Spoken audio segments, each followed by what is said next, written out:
Okay, so of course there are many questions surrounding the release of Payday 3's upcoming Boys in Blue DLC, but I think none of them need answering more than how much will it all cost. And thankfully, that's exactly what we're going to be talking about today. When Payday 3 got its first DLC in the form of the Syntax Error expansion pack, it released at a whopping $18, which was just under half the price of the full game. A pretty unacceptable price, and something that the community was certainly not going to take quietly. And we didn't. We made our voices heard, and as part of the announcement for Operation Medic Bag, Starbreeze confirmed that they were reviewing the price of future DLC packs, but of course that was very vague and left us wondering what exactly they meant by this. Well, one of this week's 2 blog posts takes a deep dive into the pricing for the DLC packs going forward, as well as the compensation that we can expect if we've already bought the pricey Syntax Error DLC. There's a lot to unpack in this blog post, and while it doesn't say exactly how much the future DLCs will cost, it does give us enough information to take a stab at working out the prices for ourselves. So let's jump straight into it. The blog post opens by outlining the 4 editions of Payday 3, the Standard, Silver, Gold, and Collector's Edition. The Standard Edition just includes the base game, Silver grants you access to the first 2 DLCs, and both the Gold and Collector's Edition will give you access to the first 4 DLCs. It's important to start off by highlighting all of this, as it outlines quite well why Starbreeze can't really just reduce the price of all DLCs, as some people have already pre-purchased them. The next section of this blog post transparently acknowledges that the issue lies with the pricing of the DLCs. I really commend Starbreeze for not trying to say this in a roundabout way, but instead just being open and honest about it and addressing the elephant in the room head on, even going as far as to draw a direct comparison between the price of the Syntax Error DLC and an average Payday 2 DLC. The blog then moves on to identifying 5 major issues with the way DLC 1 was priced that will be addressed in the blog. Firstly, the game wasn't living up to our expectations, which is very true.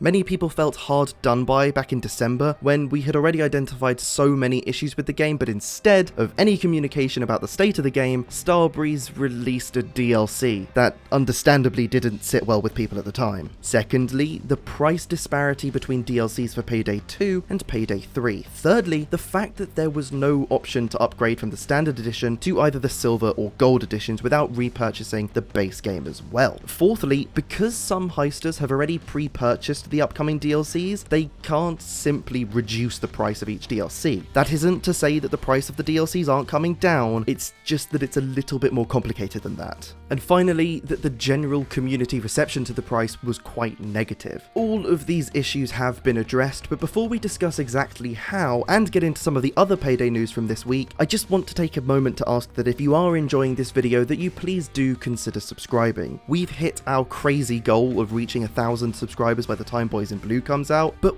why stop here? Let's continue to grow and see just how high we can push that subscriber count by the time the next DLC releases. Each and every single subscriber counts, and I honestly can't wait to share some of the things that I've been cooking on my end for the very near future of this channel. But anyway, how have those issues been addressed? And most importantly, how much is Boys in Blue going to cost? Well, the blog post gets right into it and explains that the remaining Year 1 DLC prices are being significantly reduced by around 33%, so we can expect a third off the price from each DLC for the rest of this year, meaning that the Boys in Blue DLC will likely retail for around $12. While no official confirmation has been given yet, I can also imagine that this transfers down to the individual components that make up the DLC. So if you were to buy the elements separately, the heist would cost around $5.50, the tailor pack around $3, and the weapon pack around $3.50. Again, this hasn't been confirmed yet, but is likely to be the case. Let me know what you think of these price points in the comments section down below. The price of the Syntax Error DLC is remaining the same. However, in an attempt to tip the scale in favor of a more consistent value for money, while the future DLCs are having their price tag reduced, Syntax Error is having its value increased. They're taking items that were initially intended for the in-game store and giving them to the players who own the Syntax Error DLC. This is our first look at the types of cosmetic items that we would have seen in the store, and can I just say that I think they all look great.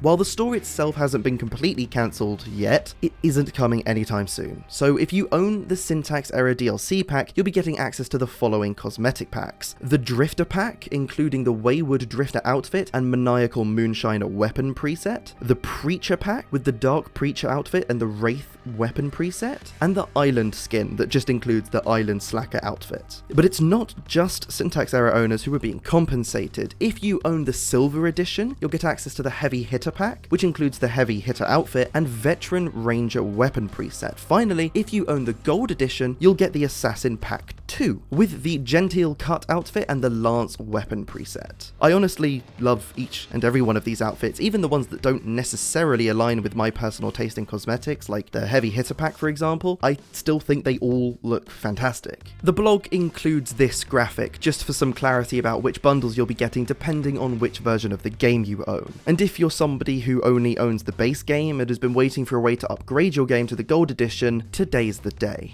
Well, not exactly today, but when all of this other stuff comes into the game, which will probably be with the Boys in Blue DLC, because alongside the additional Syntax Error content that we've spoken about today, Starbreeze are finally launching their Gold Pass, allowing you to upgrade your base game to gain access to the first 4 DLCs. There's been no word about a Silver Pass upgrade so far, but this Gold Pass also comes with all of the compensation items that owning the Gold Edition of the base game grants you. We've also not been told the price tag for this Gold Pass just yet. The blog ends by summing up what we've just looked at and says that hopefully it helps us understand the approach they've taken to repricing the future DLCs, even if they've had to remain a little vague when it comes to actually confirming prices. I honestly think that they've done a really good job at this, and while obviously it's not ideal that Syntax Error is going to stay just as expensive as it currently is, the addition of those new cosmetics does kind of justify the price tag a little bit more. Remember, Payday 3 and its DLCs are quite frequently on sale. I mean, over this past weekend, Payday 3's Gold Edition was reduced by 50%, making the full Gold Edition of the game barely more than the Standard Edition. So while Payday 3 is still on its way to being a much better game, it may be worth waiting for the right time to buy the game at a better price. In other news, we did get a new Mask of the Week this week in the form of the Slapstick Mask. The first mask was out for a little bit longer than a week, likely due to it not releasing on a Sunday, which is when the weekly resets happen in Payday 3. I was kind of hoping that the Mask of the Week would reset on a Tuesday, which is when the Mask of the Week system first came out, as it would give players a reason to log in on another day instead of just Sundays, so that you'll have the C-Stack reset on Sunday, and then the Mask of the Week reset on Tuesday, and maybe something else on another day some point down the line, just to keep people logging into the game more frequently. And I know that that's the goal of the daily challenges system, but as they're not here in the game yet, it would be nice to see something bringing players back each day, or at least multiple times a week, because for now, if you're not playing on a weekend, it can be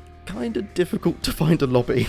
But anyway, I digress. There was another blog post released this week, but this one just serves to make us aware that Starbreeze are currently carrying out some server infrastructure testing. So if over the weekend you experience any connectivity issues, that could be why. And finally, did you know that there is currently a Payday 3 ARG going on? Well, if you didn't, click the video on screen now and we'll take a look at it together. It seems like there's more to discover over the next week or so, and it may even have some in-game rewards associated with it too. So check out the video on screen and I'll see you in the next video.